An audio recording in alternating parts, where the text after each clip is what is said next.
Jirawa, Dr. Vinay Sahasrabuddhe. Thank you, Chairman, sir. I'm raising this issue about the need for moving towards a self-reliant consulting ecosystem.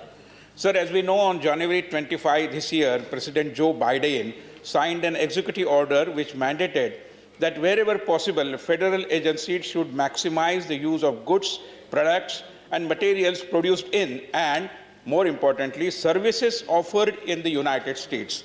I don't know whether the American president has taken a cue from the Atmanirbhar Bharat Abhiyan in which we are currently engaged.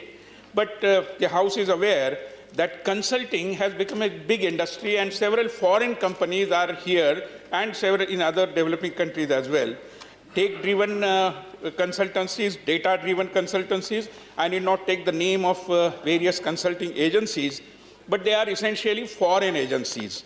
According to the Association of ASSOCHAM, the major trade and industry association, the turnover during 2020 is estimated to be 27,000 crore, wherein most of the foreign originated consulting agencies are grabbing the business.